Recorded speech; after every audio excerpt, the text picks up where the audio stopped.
The member from Cambridge. Thank you so much, Mr. Speaker. Good evening. I'm grateful for the opportunity to speak to the report provided by the Ontario government on their continuous use of emergency powers over the last 8.5 months. This is an unprecedented discussion we are having here today, and there is a lot to discuss, and a lot that concerns me in this report and concerns many across Ontario. I'm concerned about the precedent that we, as elected public servants representing the voters, have and continue to set on our future generations, on how our democracy operates and what our government can and cannot do. For 232 consecutive days since March 17, 2020, the executive branch of this Ontario government has had the ability to apply emergency powers on Ontario citizens without justification. For more than 100 consecutive days, the executive branch of our Ontario government has had this emergency power without having to come back to this House for a debate or vote on this issue. A truly unprecedented overreach of government, a power grab that we have never seen before in the 153-year history of this legislature. This government initially told us that the use of emergency powers was necessary for a couple of weeks, just to make sure our healthcare system wasn't overwhelmed. 2 weeks turned to 4, then 8, then 16. We are soon going to approach a full calendar year of this government exercising emergency powers on Ontario residents based on decisions made behind closed doors, without having to bring these decisions here in this legislature to present, debate, defend, and vote. When Bill 195 was originally presented, we were told that in exchange for having the right to debate, discuss, and vote on the use of emergency powers in this legislature and at committee, the government would be providing us with a report that we could see and talk about. That report was provided to us this week, entitled The Report on Ontario's Provincial Emergency.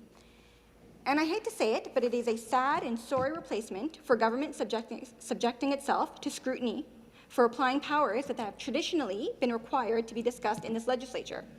Their report does not provide much of anything that isn't already out there. It is less of a report and more like a consolidation.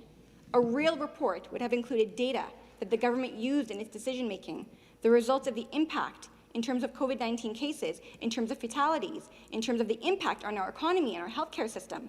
This report provides none of that. This is what I feared when I was faced with the choice to vote for or against Bill 195, and when I was faced with the choice of whether or not I vote in favour of handing over my right to vote as a member of provincial parliament to this government for the next year on their unprecedented use of emergency powers.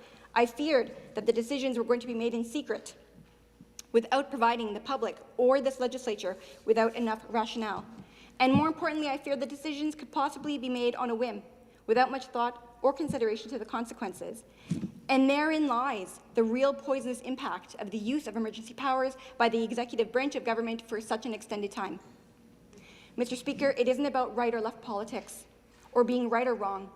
It's about whether or not we believe that government having to debate, discuss, and defend its ideas and decisions, whether that scrutiny that this legislature is supposed to provide, does that result in better or worse policy making? Or at the very least, does the scrutiny make it possible for the government to consider unintended consequences that may arise in decisions they may make on a whim? That is the key behind what we are discussing. Unfortunately, the tribal nature of right and left politics has us not wanting to listen to other opinions or other points of view. And what does that get us? By insulating itself from scrutiny on its decisions, this government has shown that policymaking is worse off and policy setting does not improve. Drastic regulatory orders that micromanage people's lives should not be permitted to be made swiftly in a closed-door meeting without scrutiny. And some would say some of those decisions should not be made at all by government, ever. That is what rights and freedoms are supposed to be about. With Bill 195 and this government's use of emergency powers, we have turned this concept on its head. Now the executive branch of government gets to do whatever it wants, whenever it wants, right across Ontario without scrutiny. Let's look at some examples of how this government's decision-making has left people worse off in Ontario because they refuse to listen to other points of view, refuse to be transparent, and refuse to face any scrutiny. I start by looking at some of the concerning language used in the report that shows the perspective and philosophy taken by this government in handling COVID-19. In this report, the government defends shutting down businesses across Ontario, different types of businesses based on what the government deemed at various times to be essential. No definition of essential is ever provided. So on the one hand, The government believes everything it can do to micromanage people's lives and the rights and liberties they interfere with, those are all essential. On the other hand, they believe that some jobs are essential and others are not.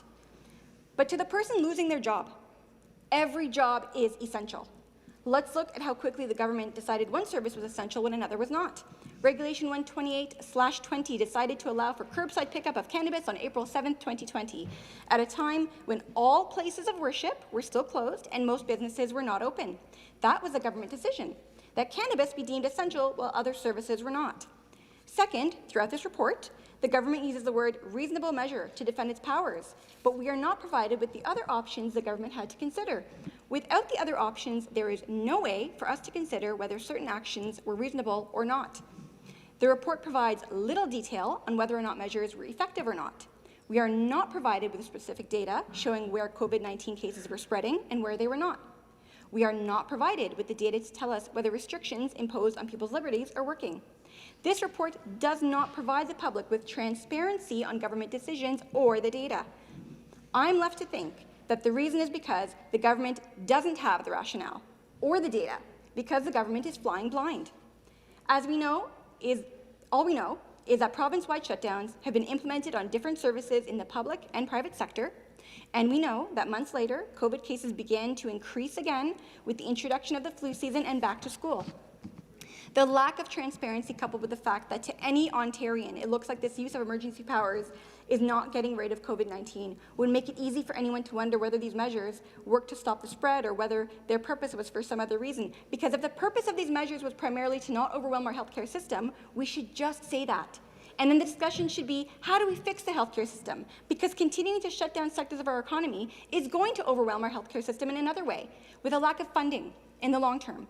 And there are other orders summarized in this report that also provide unprecedented encroachments on the civil liberties of Ontario residents that have not been subject to sufficient scrutiny because of 195. Take Regulation 114/20. In one executive decision, people had to grant their ID by a provincial offences officer when enforcing orders under the Act, but right in the report it says the common law says a person is not required to give that information unless compelled by the legislature and unless reasonable grounds existed. In one pen stroke, this government crushed those civil liberties in the name of fighting COVID.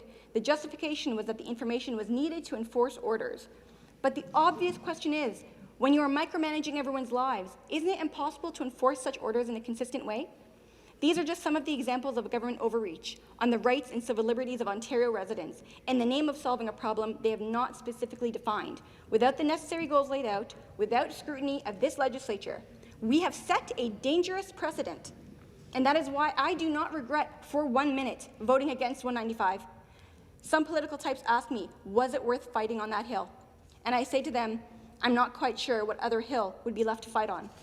We have put in the hands of the executive branch the ability in one meeting to micromanage people's lives, to dictate an intrusion on privacy, to tell people how many people can come over for Thanksgiving, which businesses will close and where, that children over 2 have to wear a mask, to cancel certain medical treatments, to close and reopen, to set prices, all decisions made without the data to back it up, without a healthy debate and discussion and scrutiny, and all in the name of reducing the spread of COVID-19 that this government isn't even sure it can contain at this point, because it did not push the federal government to act quick enough to contain the virus coming in from the border at the outset.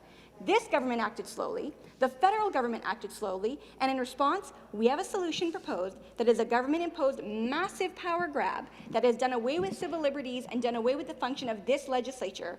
These decisions were and continue to be unreasonable. They continue to be made without much thought. They're being made based on public pushback and polling and not on debate of policy options or data. The decisions continue to harm the livelihood of Ontario residents and their health. The cure is increasingly looking worse than the disease. And finally, these measures have set a precedent that puts the democratic system in this province and the function of this legislature, 2 things that we take for granted, at risk. Thank you, Mr. Speaker.